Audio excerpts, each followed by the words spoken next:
Oi pessoal, tudo bem? Estou com vocês aqui nesse vídeo para conversar mais um pouquinho sobre as informações relacionadas ao registro imobiliário. Então eu já começo esse vídeo retomando com vocês uma informação que eu falei nos meus vídeos anteriores, que o sistema registral é bifásico. Então eu retomo aquela característica na qual a primeira fase do sistema registral é a fase documental e a segunda fase é a fase registral mesmo, é a fase da publicidade dessa documentação. Então, a primeira fase desse sistema, ela vai ter um efeito inter partes e a segunda fase vai ter um efeito erga omnes. Então, quando a gente dá seguimento à caracterização, por assim dizer, desse cenário, nós trabalhamos com alguns princípios que são inerentes à atividade registral.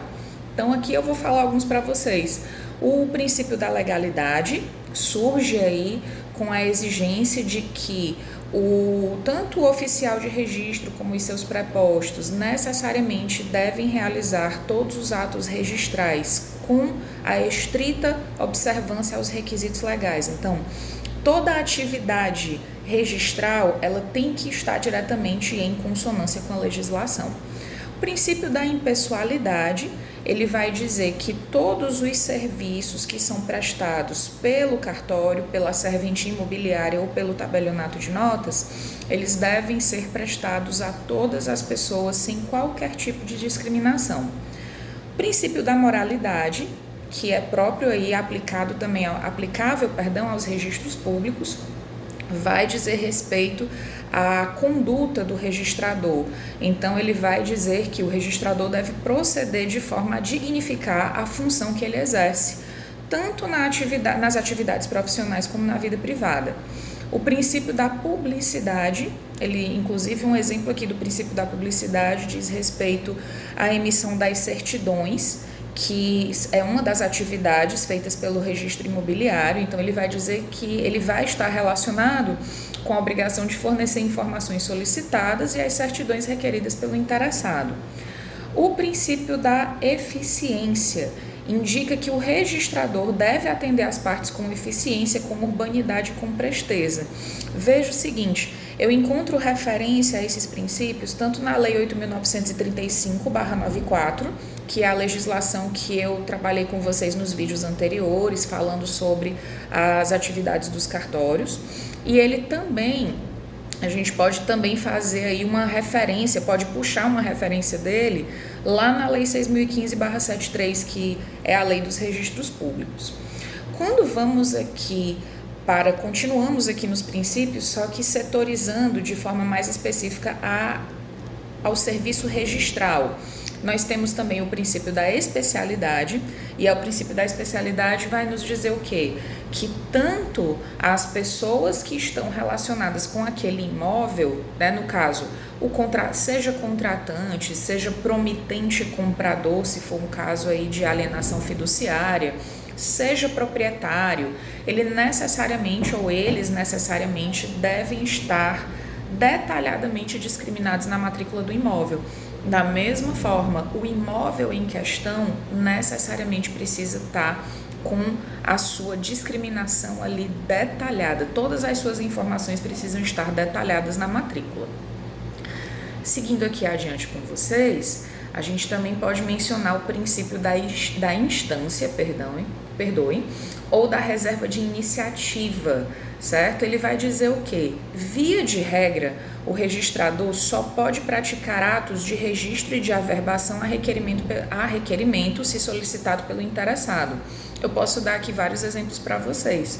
Veja, se eu compro um imóvel e eu quero registrar esse imóvel, na realidade vem outro princípio, o princípio da obrigatoriedade, que para que eu me torne proprietária é obrigatório o ato de registrar.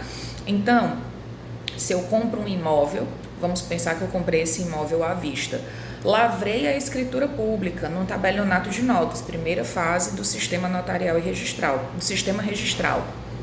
Então, no caso, quando lavrei essa escritura, para que eu me torne proprietária do bem, eu preciso registrá-la no ofício imobiliário competente. Então, no caso, para que eu consiga registrá-la, necessariamente eu preciso buscar o ofício imobiliário competente. Então vamos supor que eu comprei aí um imóvel na Lagoa Redonda, no bairro Lagoa Redonda, aqui em Fortaleza.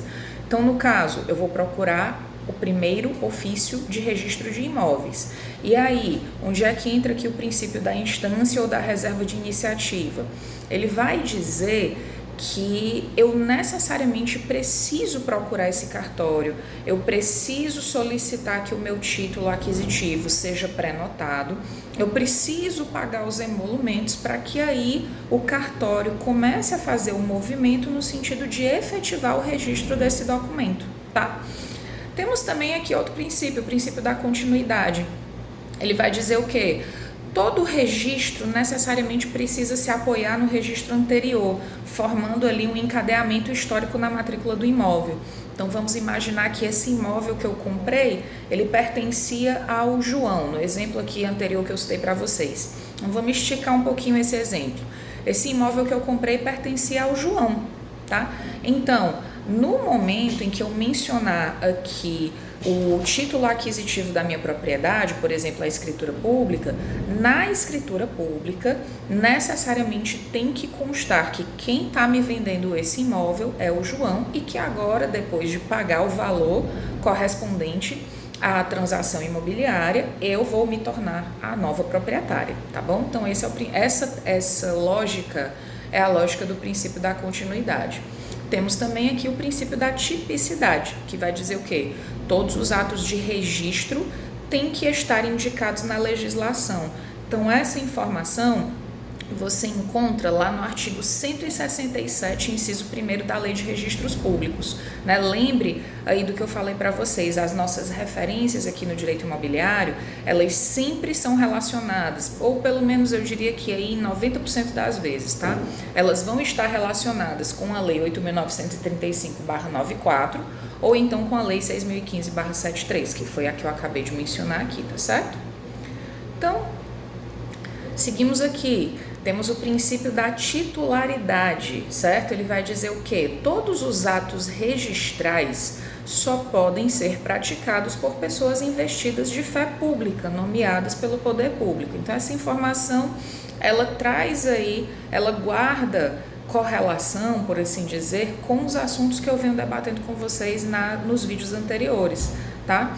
Então, somente podem gerar efeitos jurídicos os atos que sejam praticados pelo delegado e seus prepostos, né? Então, no caso, pela pessoa a qual foi instituída ali aquele dever, aquela função de exercer a atividade sobre aquela serventia, sobre aquele tabelionato ou aquela serventia imobiliária. O princípio da prioridade ou preferência, ele se relaciona com algo que eu falei para vocês agora há pouco. Ele vai estar relacionado com a prenotação. Ele diz o quê? Que é um princípio decorrente da realização do ato registral, denominado de prenotação, que vai configurar a anotação efetivada pelo registrador no livro de protocolo, demonstrando a ordem de apresentação do título no registro de imóveis. Então, nesse exemplo que dei para vocês agora há pouco, quando eu compro uma propriedade, quando eu compro um imóvel, tá? Então, de novo, pensando aqui que comprei à vista por escritura pública. Essa escritura pública, para que eu de fato seja considerada a dona daquele imóvel, eu preciso levar essa escritura pública até o registro de imóveis competente. Quando eu chego lá no cartório de imóveis, peço a senha, vou ali me dirijo até o guichê, converso com o funcionário, indico que eu quero registrar aquela escritura. Aí ele faz uma ordem uma ordem de serviço para que eu pague os emolumentos correspondentes e aí sim o meu título vai ser lançado no livro de protocolo e aí ele vai passar pelo exame da legalidade do título, tá? Para saber se ele está todo em consonância com a legislação e consequentemente se ele é apto para registro, tá bom? Falei também para vocês há pouco sobre o princípio da obrigatoriedade. É obrigatório, ele vai estar relacionado com a obrigação do ato de registrar. O princípio da territorialidade ou circunscrição, certo? Ele se relaciona com o exercício das funções delegadas ao oficial de registro de imóveis. Então, a função dele vai ficar circunscrita à área territorial definida em lei, normalmente no Código de Divisão e Organização Judiciária do Estado. Então, no caso, por exemplo, aqui em Fortaleza, nós temos mais de uma serventia imobiliária, nós temos 6 serventias imobiliárias.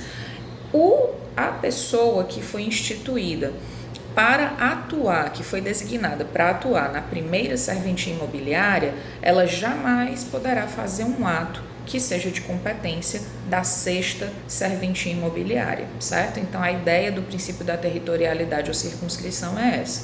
O princípio da fé pública, aqui eu acho que está muito claro, né? Ele vai estabelecer que os atos registrais asseguraram a autenticidade advinda da delegação do poder público à pessoa que foi investida no cargo.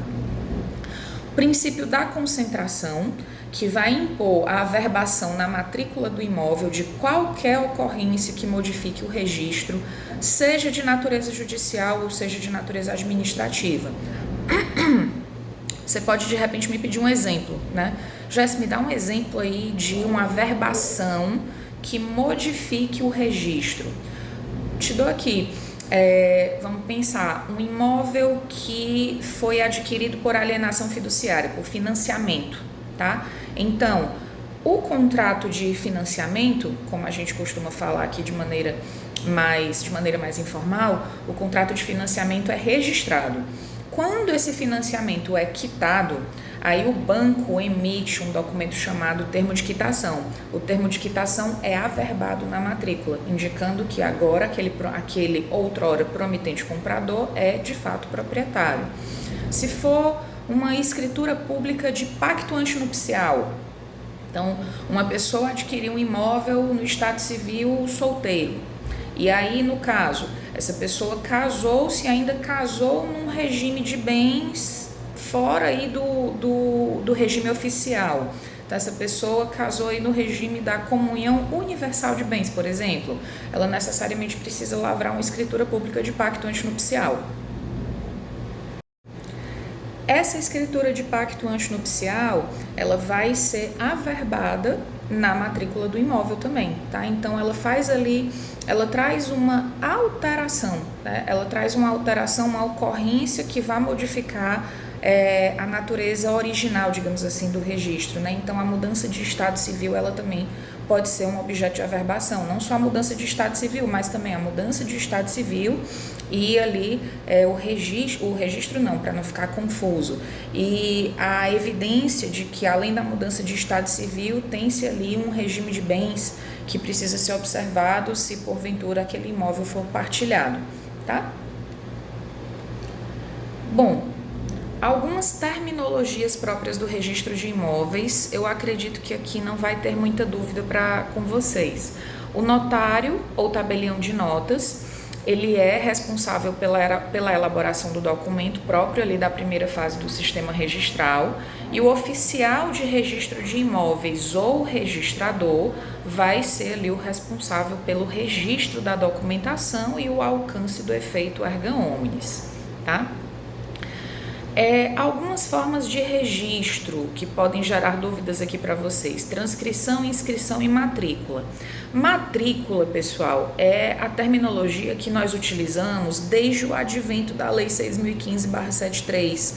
Então, na realidade, a matrícula veio com o objetivo de tornar a documentação correspondente ao ato registral mais acessível, mais prática, inclusive, e consequentemente os atos registrais também mais práticos.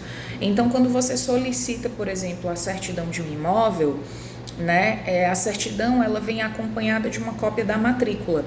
A matrícula ela vai vir com um número indicador, né, um número indicador relacionado ao imóvel em questão, e logo abaixo da matrícula vão vir todas as informações relacionadas àquele imóvel.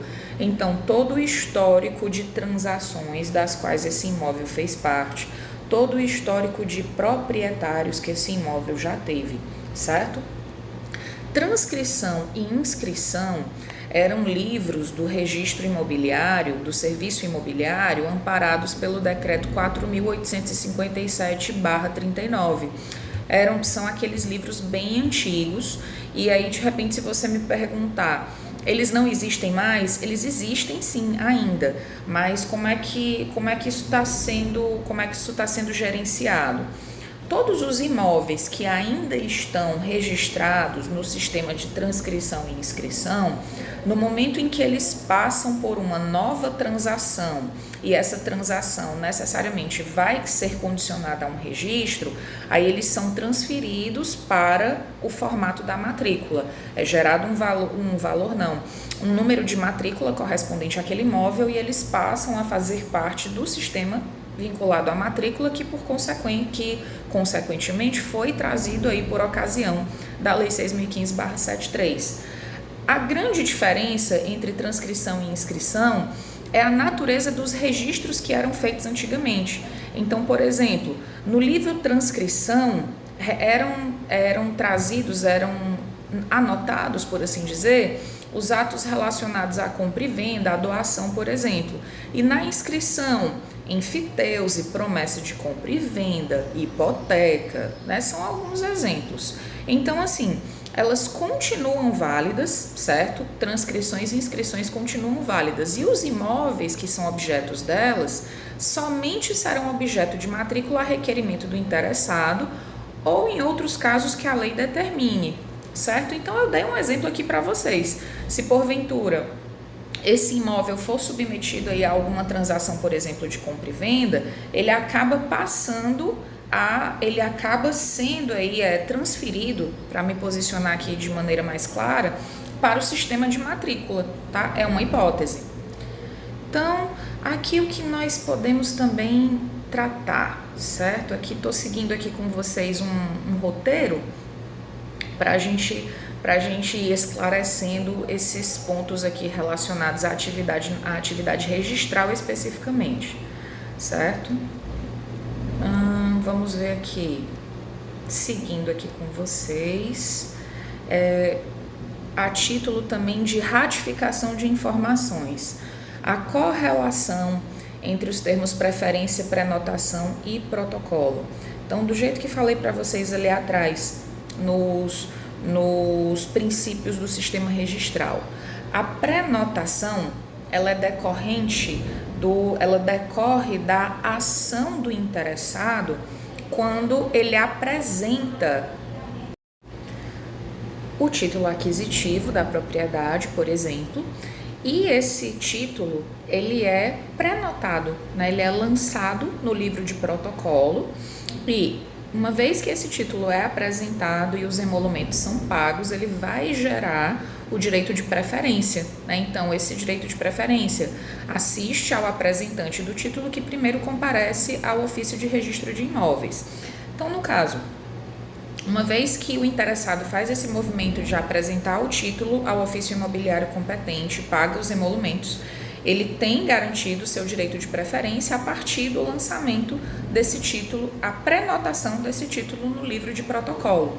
Se tudo tiver de acordo, né, se o título tiver com todas as especificações da legislação atendidas, ele é registrado, a finalização do registro deve ocorrer em até 10 dias.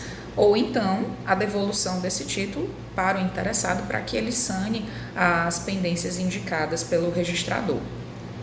Algumas hipóteses, seguindo aqui com vocês, algumas hipóteses de abertura ou de encerramento de matrícula. Hipótese número 1. Se porventura o imóvel do qual se trate a matrícula, vamos ser específico, né? A matrícula, se ela muda de serventia imobiliária, então isso pode acontecer. Uma matrícula que outrora pertencia à primeira serventia imobiliária passa a pertencer à segunda. Isso aí vai gerar um encerramento de matrícula na primeira serventia e a abertura de uma matrícula na segunda serventia. Desdobramento do imóvel. Vamos pensar aqui em um terreno que foi fracionado em duas partes iguais. Então, no caso, essas duas partes decorrentes aí desse fracionamento vão gerar 2 números de matrícula e o número de matrícula anterior correspondente ao tamanho total do terreno, ele vai ser encerrado. Unificação ou fusão, né, que são aí, porque o nome unificação e fusão, na prática, eles geram, digamos assim, o mesmo resultado, mas juridicamente eles são um pouquinho diferentes, tá? Então, é a junção de dois imóveis, né, ou vários imóveis, né, eu falo dois aqui a título de exemplo, mas podem ser vários imóveis que são unificados e dão origem a um único imóvel, né? Então, todos os registros originários são extintos e aí surge um novo número de matrícula. Determinação judicial, se de repente o juiz determinar a abertura de uma nova matrícula, certo? Por exemplo, numa ação de uso capião, certo? Onde a aquisição da uso capião é originária e não tenha nenhum registro anterior daquele imóvel em questão, daquele imóvel que está sendo usucapido. Então, pode ser uma hipótese também de abertura de matrícula, certo? Deixa-me ver aqui. Determinação judicial, ela vai dar origem a uma nova matrícula. Falando aqui com vocês sobre esse movimento na serventia imobiliária, né, então a gente ressalta aqui também alguns livros que são aí da serventia. O protocolo eu já falei para vocês, que é onde são lançados, onde são prenotados os títulos que são apresentados na serventia imobiliária, é o livro 1. O livro 2 é o registro geral, que é o livro aí responsável, direcionado para as matrículas, certo? Então, todo imóvel objeto de título a ser registrado necessariamente tem que estar matriculado no livro número 2, que é o registro geral. Temos aqui também o registro auxiliar.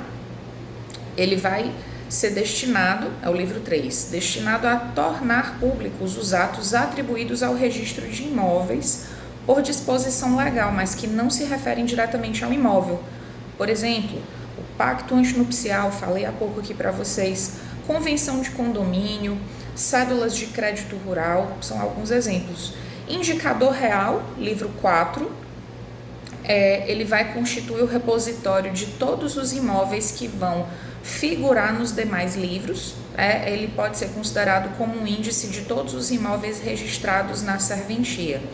E o indicador pessoal é um índice de consulta dividido alfabeticamente, contendo o nome de todas as pessoas proprietárias, individual ou coletivamente, ativa ou passivamente, direta ou indiretamente, que figurem nos demais livros dos imóveis registrados na serventia.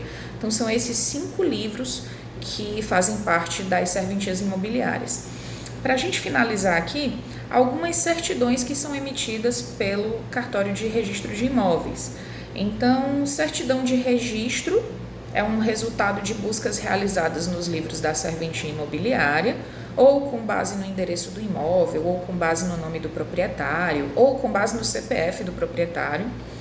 Certidão vintenária ou centenária é emitida quando o interessado deseja retroagir aos títulos anteriores ao registro atual e analisar toda a cadeia sucessória do imóvel, certo? Partindo do registro atual do imóvel, retroagindo na cadeia dominial até a quantidade de anos que ele deseja realizar a consulta. Certidão narrativa conta a história do imóvel sem certificar acerca de possíveis ônus incidentes sobre o mesmo. Temos também a certidão negativa de ônus, que além de indicar a cadeia sucessória do bem, vai mencionar a existência ou não de ônus sobre imóvel. Certidão simplificada ou certidão resumida vai ser expedida com a finalidade de redução de emolumentos e fornecimento de maior clareza das informações para o interessado. Certidão negativa do imóvel, né, pode ser indicado somente o endereço do imóvel para que o registrador proceda às buscas no indicador real e verifique se o imóvel possui registro. Certidão negativa de pessoas, né, de repente aí o usuário do sistema necessita da informação patrimonial de uma determinada pessoa. Então, isso aí pode ocorrer com os bancos perseguindo os bens de devedores de financiamento, com credores de empresa, com o fisco tentando reaver tributos não pagos. Certidão negativa do imóvel de outra zona, então quando há o desmembramento de uma circunscrição imobiliária e muitos imóveis passem a pertencer a uma nova serventia registral. Então, o registrador anteriormente competente continua podendo realizar atos de averbação nos livros que ele possui. No entanto, para que continue com essa competência residual, é preciso que o interessado comprove se não existe matrícula aberta na atual circunscrição do imóvel, o que é comprovado pela certidão negativa fornecida pelo registrador competente, através das buscas realizadas no indicador real da serventia. Temos também aqui a certidão para fins de instruir processo de uso capião, que é fornecida com base no endereço do imóvel, apresentando cópia do memorial descritivo, planta de situação e o overlay emitido pela Prefeitura Municipal, além de um requerimento mencionado com a referida certidão, que tudo isso aí seria para fins de instruir o processo de uso capião. Temos aqui a certidão de unicidade do registro, quando o interessado precisa comprovar que possui somente um imóvel registrado no seu nome. Certidão enfitêutica, que vem aí da enfiteuse. Então vamos lá.